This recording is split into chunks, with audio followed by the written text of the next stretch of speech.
who is actually building wealth. So as a real estate investor, right, we have your wholesalers, your flippers, your buy and hold. So if all of them are working for money, then who is building wealth?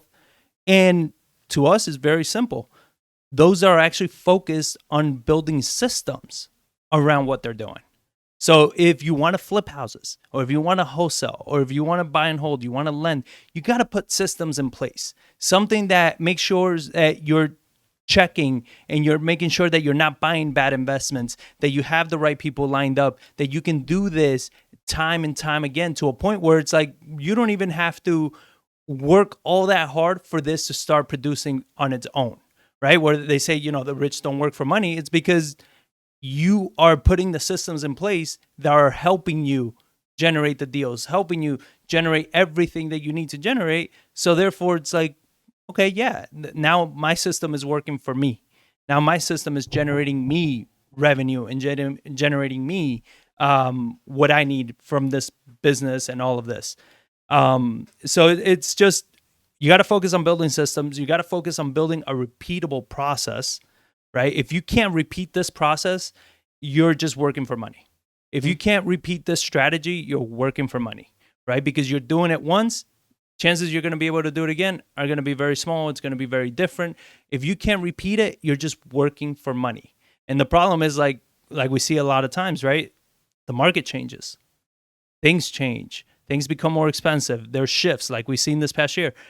And because you were doing something that wasn't repeatable, now all of a sudden your whole business model went up in flames. And it's like, so what are you doing now? I don't know. I guess I'll wholesale some houses. What do you know about wholesaling? Yeah. Nothing, So, and we've seen this with so many investors, buy and hold investors, fix and flip, lenders. They didn't have repeatable process on how they found their properties, how they managed them, how they vetted them, how they even found the investors they wanted to invest with. So if you're not having a repeatable process, you're just not going anywhere. You're always going to be in the same spot over and over and over. And also, you got to focus on building teams. Right? If you don't put a team around you, if you can't build a team around you to help you with all these areas, I mean, we're talking about it now, how we're hiring people, we're bringing people on.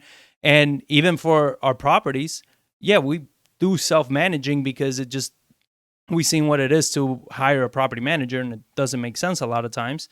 So we prefer to self-manage, but we are going to have to bring in somebody to help manage these properties. So what are we doing? We're building the systems, we're building the process, so that way we can just hire somebody, plug them in, and say, here's our process. When somebody calls with a complaint, here's the process. Well, not here's just the system.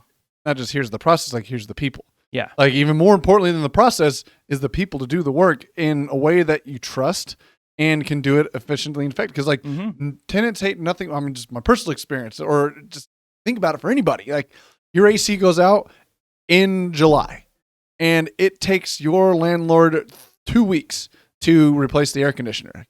How pissed are you going to be by day 2? Yeah. And like, how good are you going to take care of that property moving forward if the landlord doesn't give a damn about the property or you?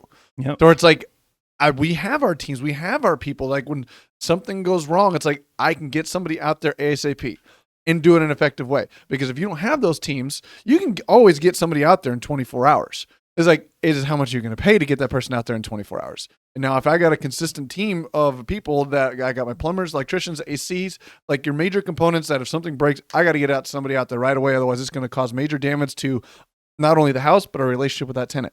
To where if I got something backing up in the sewer or something like that, like if I don't get somebody out there in 24 hours, it's really going to, like, people don't like the smell of shit in their house. And I can get somebody out there for emergencies, but they're $200 just to show up, let alone they're going to run a snake down the line. That's another $300. So $500 repair.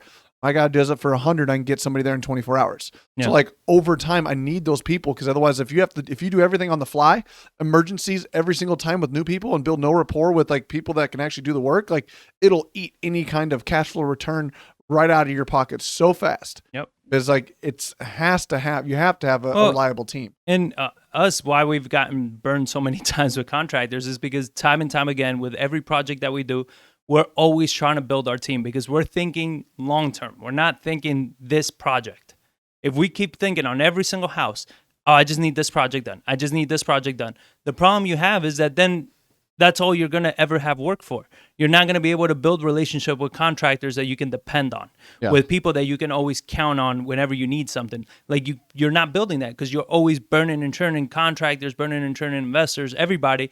And it's like, how can you grow that? How can you scale that? How can you even implement this business model or system in any other city if you are so involved in every single step?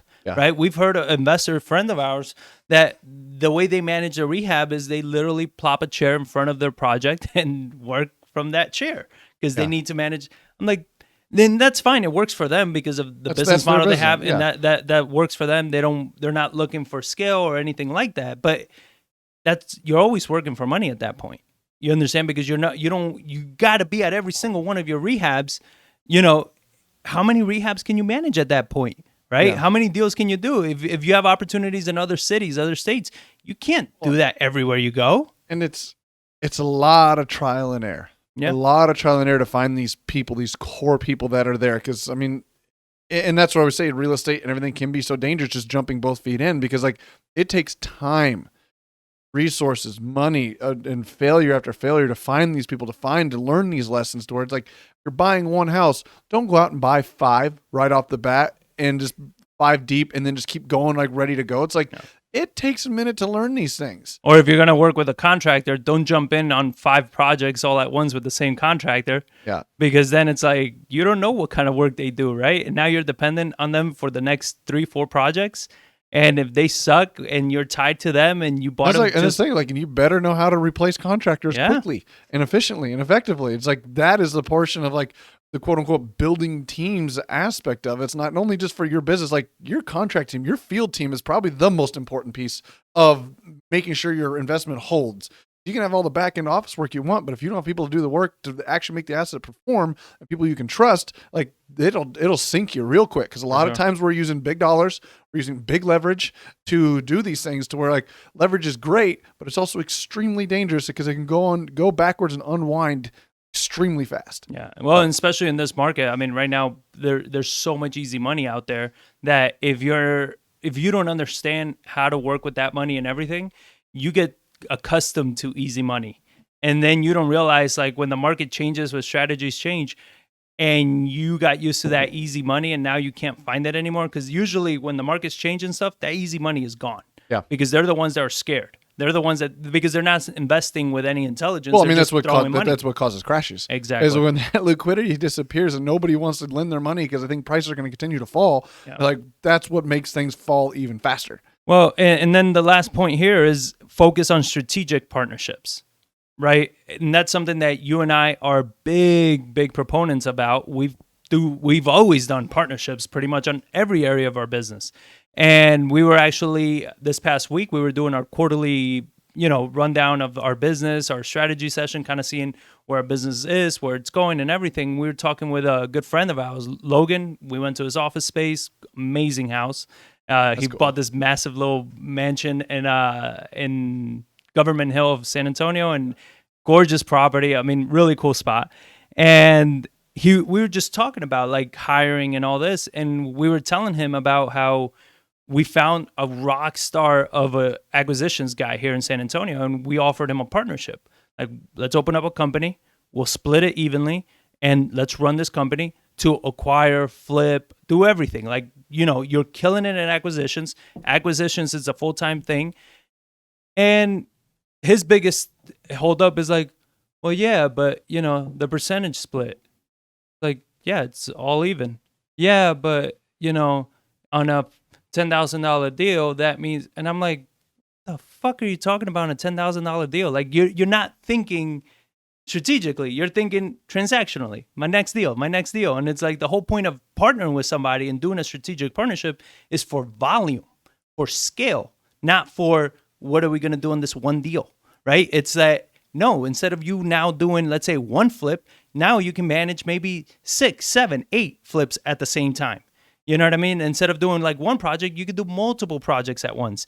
And he was sharing with us how he did a partnership like that recently, and it's paying out massively for them because now they were able to combine their knowledge, their resources, their capabilities, and they're crushing it. They're doing so much more than they were doing before. And it's like, yes, that is the point of a strategic partnership. Yeah. You know, but when you think so small, like flippers and wholesalers do, and everybody's like, no, I got to do it. I got to keep 100% of everything. It's like, you know, do you want 100% of a grape or 50% of a watermelon? You know what I'm saying? It's like, you can have 100%, but it's always going to be of a very small place until you build the teams, until you bring the people, you build the systems. Until you do all those things, you're always going to be working for money. Yep. You know, so that's kind of our little rant on why the rich don't work for money and how it is that you can kind of get there yourself is by thinking this way. If you're going to be building a business, if you're going to be getting into real estate, you got to think about how is it that I can do this, and everything that I'm doing, how can I go building a system around this? How can I scale this? How can I branch this off somewhere else? By doing that, it's just going to be, you're actually going to build something that's going to be sustainable and not something that as soon as the market shifts, you're out of business.